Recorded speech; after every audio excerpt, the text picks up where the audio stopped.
Quantitative research design refers to the structured framework or plan used to collect and analyze numerical data in a systematic way. It focuses on measuring variables, identifying relationships, and testing hypotheses to draw objective and statistical conclusions.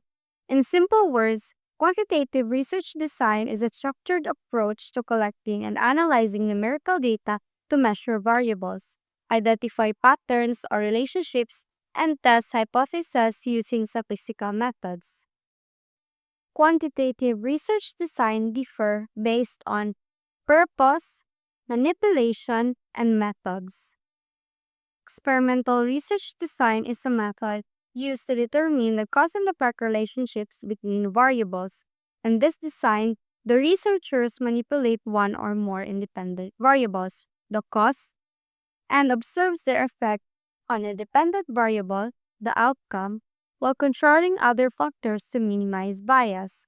In simple words, experimental research design is a method where researchers test cause and effect by changing one variable, the cause, and observing the impact of another variable.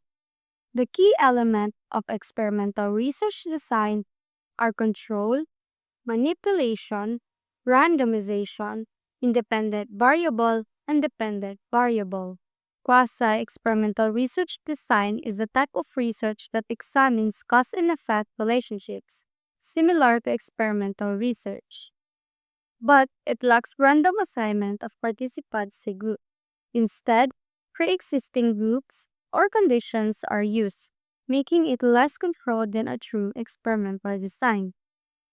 In simple words, quasi-experimental research design studies cause and effect relationships but doesn't randomly assign participants to groups. Correlation design is a type of quantitative research used to examine the relationship between two or more variables without manipulating them. It identifies whether variables are associated, how strong the relationship is, and in which direction it occurs, positive or negative.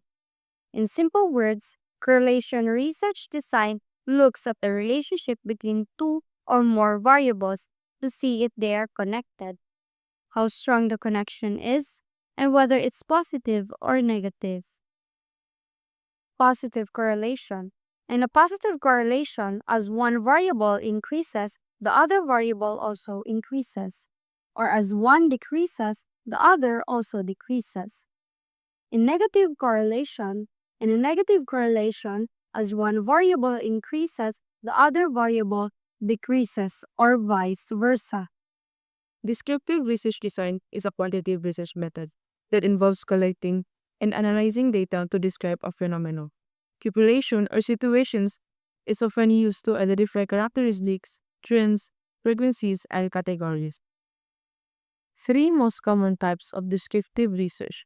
First, observational method, a research method that involves observing and collecting data on a topic without trying to establish cause and effect relationship.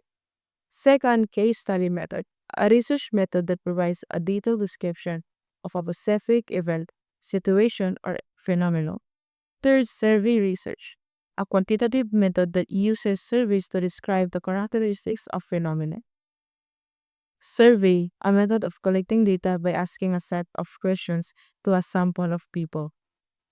Here are some types of survey. First, cross-sectional survey. Collect data from a sample of the target population at a specific point in time.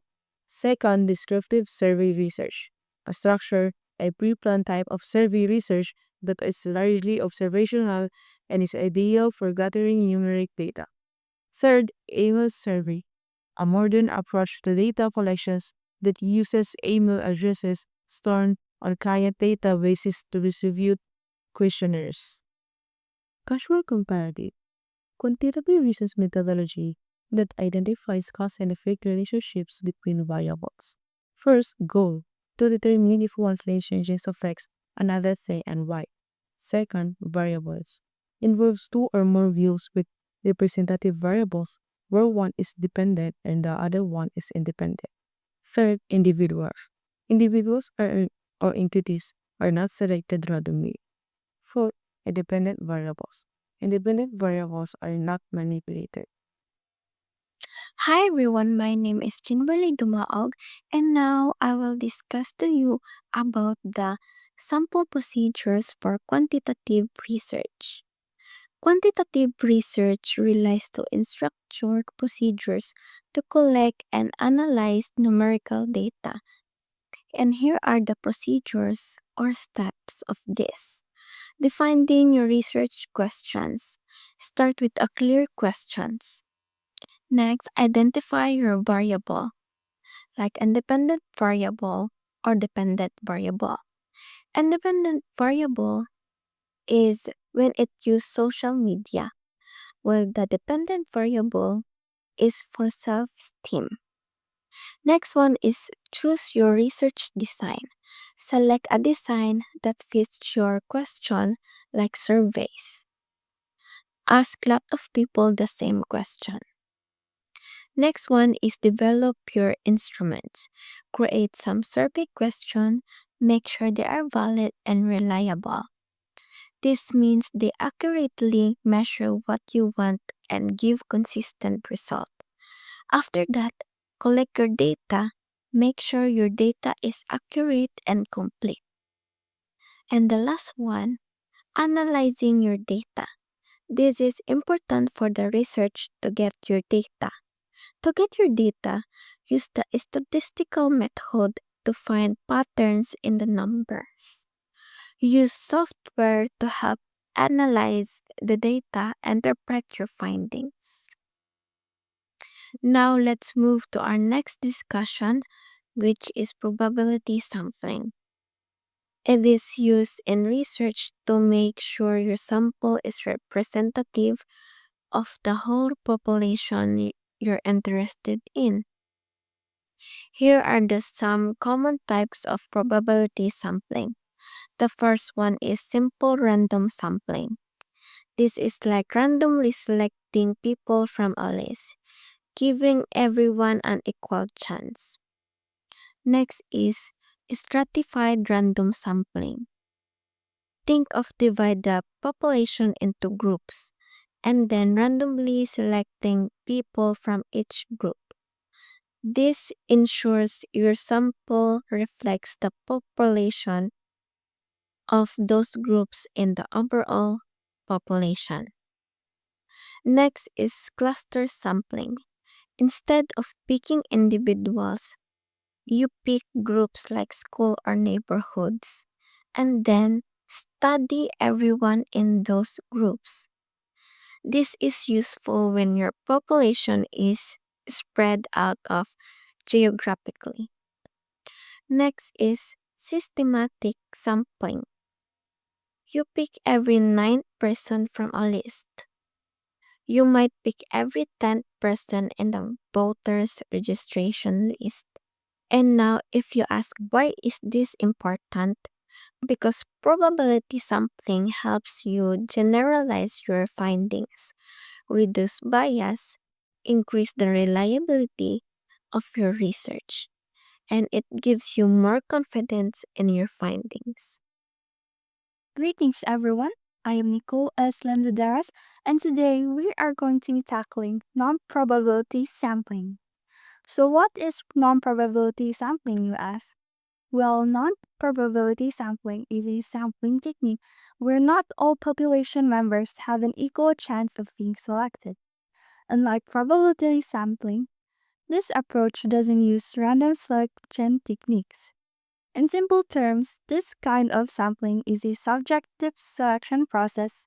Researchers use personal judgment and not statistically representative of entire population. Common non-probability sampling types are convenience sampling, selects easily accessible participants. Purposive sampling chooses participants based on specific criteria. Snowball sampling recruits participants through existing participants' networks. Quota sampling selects participants to match population subgroup portions. And lastly, judgmental sampling where researchers select participants based on expertise.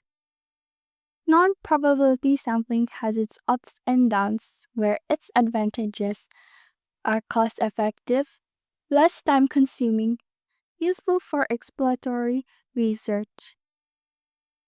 Meanwhile, its disadvantages are higher risk of sampling bias, limited generalizability, and also it cannot calculate sampling error. Now take note. Researchers must be cautious about drawing broad conclusions from non-probability samples due to potential selection biases. Lesson 3. Research Instrument for Quantitative Research. What is research instrument? It is a tool to collect data relevant to the study you conducted, such as surveys, questionnaires, to gather quantitative data. Why research instrument is important? Research instruments are important because they provide a structured and consistent way to collect data, ensuring that findings are reliable and valid. They help researchers gather information accurately, minimizing bias and errors. They also facilitate the analysis of data, helping researchers draw meaningful conclusions and make informed decisions. There are three types of research instruments.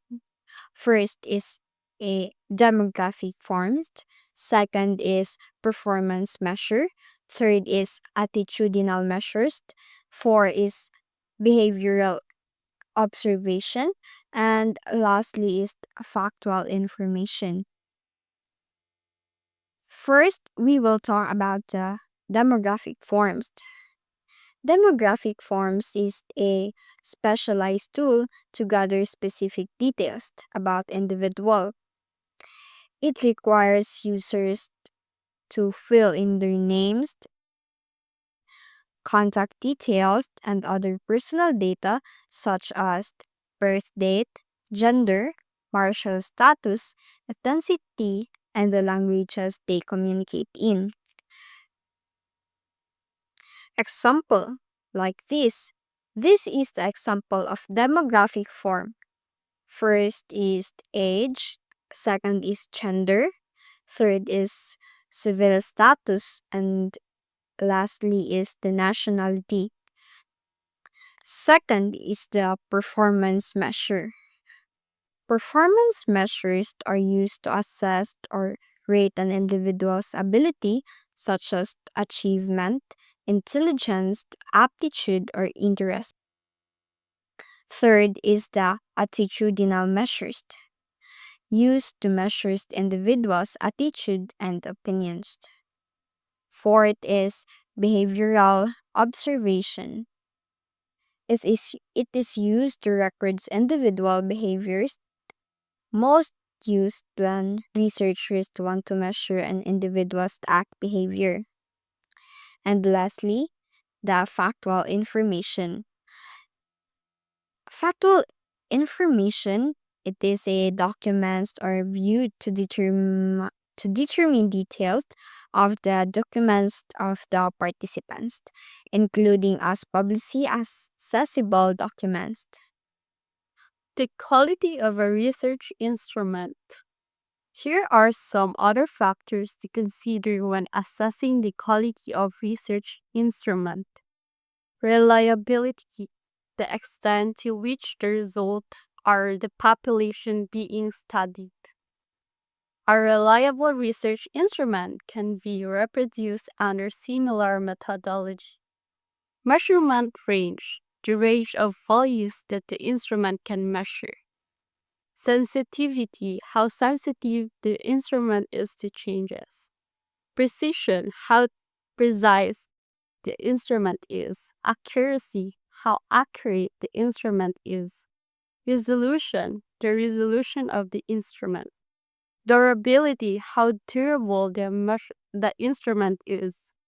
Ease of use, how easy the instrument is to use. Maintenance requirements. What the instrument require for maintenance. Hello everyone, I am FABURADA, and in this part of this video, I will be explaining the data collection methods in quantitative research. Data collection methods in quantitative research refers to the techniques used to gather numerical data that can be analyzed and used to test ideas, solve problems, or make decisions. The goal is to collect reliable and accurate data that can be measured and analyzed statistically. Now, why is this important? Data collection is crucial because it helps researchers gather the information they need to understand patterns, trends, and relationships. A good data collection ensures that the findings are trustworthy and can be used to make informed decisions or support theories. And here are the 5 data collection methods in quantitative research. We have first the surveys and questionnaires. Surveys and questionnaires involve asking people a set of structured questions. These questions are designed to collect specific information, often using formats like multiple choice, rating scales, or yes-no answer. This method is useful for collecting data from a large number of people, quickly and often to use for marketing, social science, and healthcare. An example for this is when a hospital sends a survey to 500 patients asking how they rate the experience on a scale of 1 to 5. By analyzing the average ratings, the hospital can determine if improvements are needed in their service. We have the experiments. Experiments are about testing a specific idea, a hypothesis, in a controlled environment. The researcher manipulates one variable, the independent variable, to see how it affects the another variable, which is the dependent variable. This method is often used in scientific studies like biology, psychology, and physics. Example: a nutritionist wants to know if a new diet plan helps people lose more weight. They split 20 participants into 2 groups. One follows the new diet and the other sticks in a standard diet. After 3 months, they measure the weight loss in both groups to compare the results. And third, we have the observations. This method involves watching people, animals, or events and record measurable behaviors or patterns.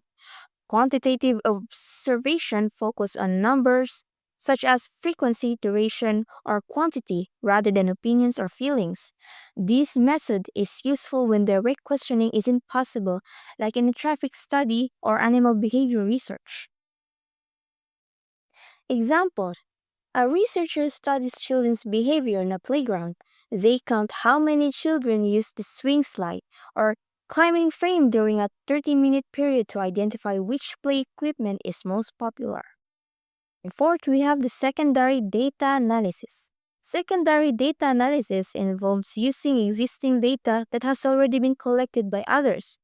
This method is time efficient and cost effective because the researcher doesn't need to collect new data.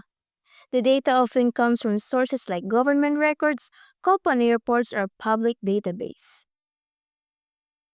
Example: a sociologist used crime statistics from a government website to study how crime rates have changed in urban areas over the past decade.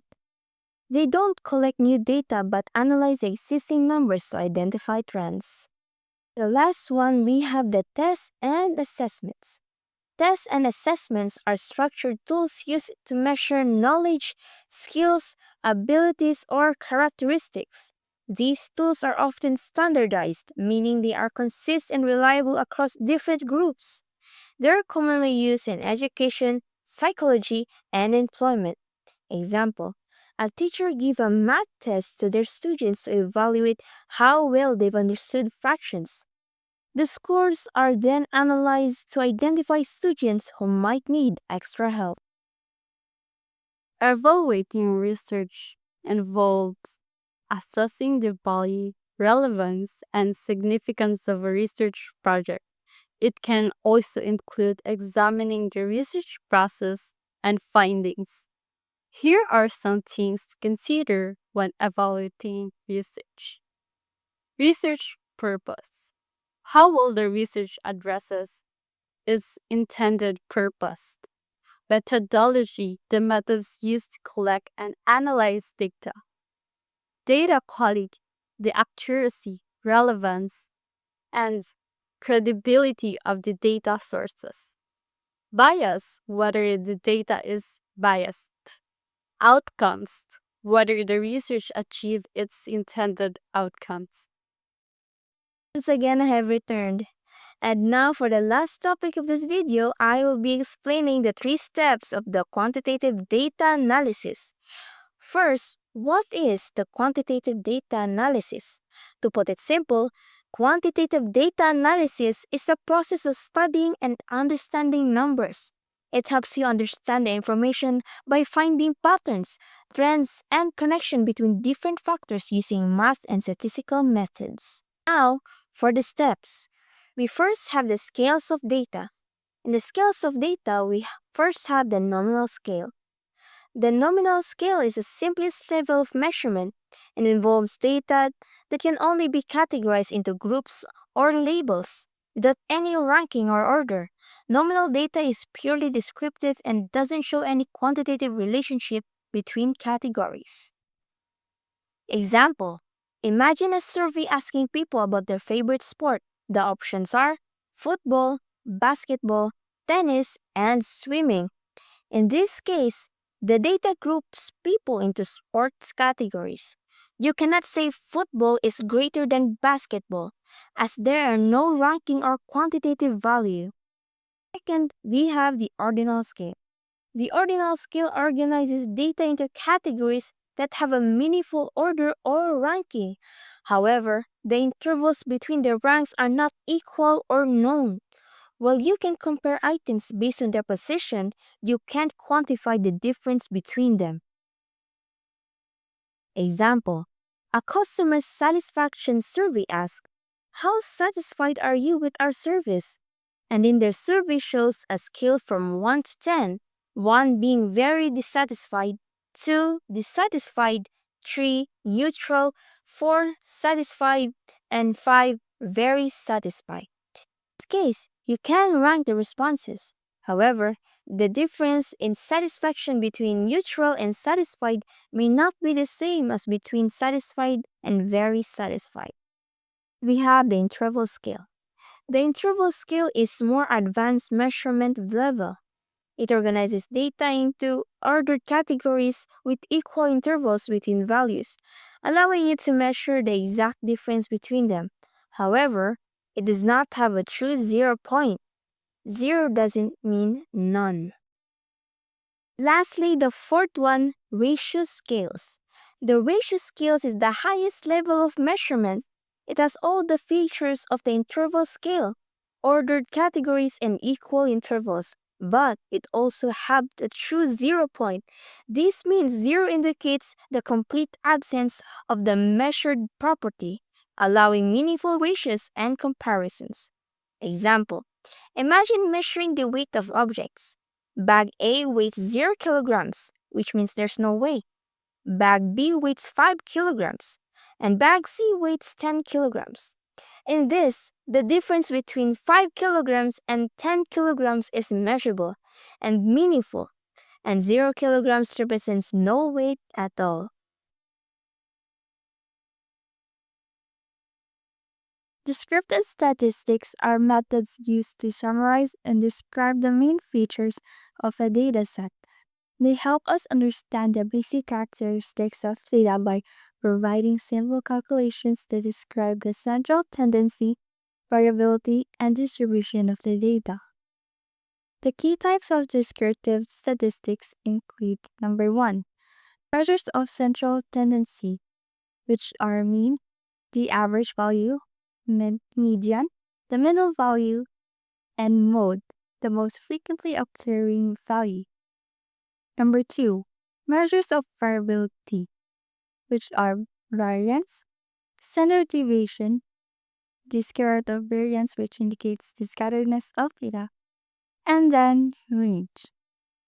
Number 3, distribution characteristics, which are skewness and kurtosis. For example, if you have a dataset of test scores, The mean might be 75, the median could be 78, and the standard deviation might be 10.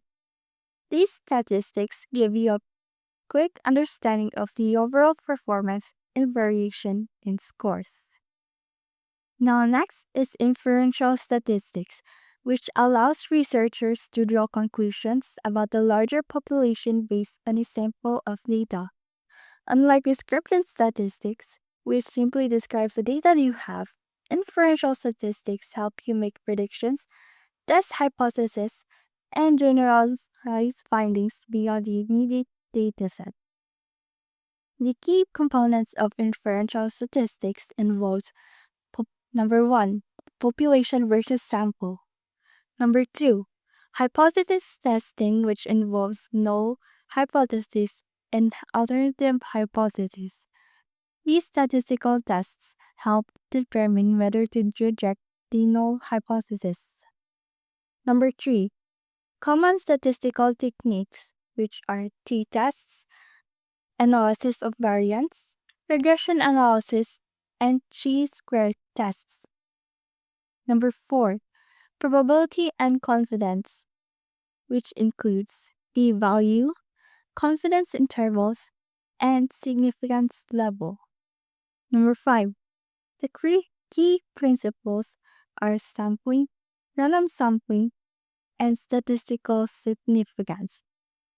Its practical applications are medical research, market research, social sciences, quality control and manufacturing, and political polling in election predictions.